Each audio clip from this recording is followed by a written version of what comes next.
The country's poor domestic economic growth continues to affect South Africa's business confidence, and former President F.W. de Klerk discharged from the Panorama Mediclinic in Cape Town. I'm Richard Brooks. The country's poor domestic economic growth has continued to affect South Africa's business confidence. South Africa's Chamber of Commerce and Industry has reported that the June Business Confidence Index BCI remains depressed. BCI recorded 90.2 index points in June compared with 90.4 index points in May 2013.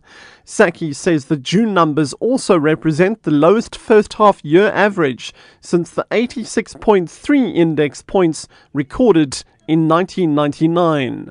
Amina Akram reports. The continued weakness of the rand and the disruption in global financial markets in June caused by the US printing of money are some of the factors dampening business conditions in the country. Saki says business confidence was also low during the month of June as many administrative price increases fell during the month. Higher petrol costs, electricity and the introduction of toll fees is having a negative impact on many businesses. Former President F.W. de Klerk has been discharged from the Panorama Mediclinic in Cape Town.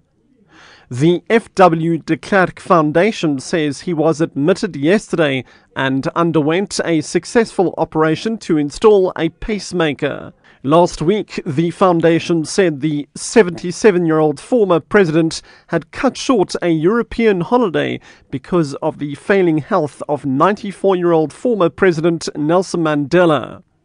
Madiba was admitted to the Mediclinic Heart Hospital in Pretoria more than 3 weeks ago for a recurring lung infection. His condition remains critical but stable. Journalists have been accused of hiding behind the veil of freedom of expression and national interest as they compete to report on developments around Madiba's health. Pia Isley is a legal expert at the University of Pretoria. The media has a duty to inform the public about matters of public interest, but our constitutional court said that the media has an obligation, as saying that they are the primary agents of dissemination of information and ideas. The problem is that we are not getting sufficient information from the government and from the ANC as to Mr. Mandela's condition. And for that reason, I think the media is entitled to report and give us information. Eastern Cape Police say they hope to finalise their investigations into the charges of grave tampering brought against former President Nelson Mandela's grandson, Chief Mandla Mandela, within 7 days. Yesterday, police confirmed that a charge had been laid at a police station near Unu. Meanwhile, the nation is anxiously waiting for the Eastern Cape High Court ruling on the order forcing Chief Mandla Mandela to exhume the remains of 3 of former President Nelson Mandela's children from Mvezu and return them to Unu. Both legal teams of Mandla Mandela and 16 Mandela family members are submitting heads of arguments in court in Mthatha today.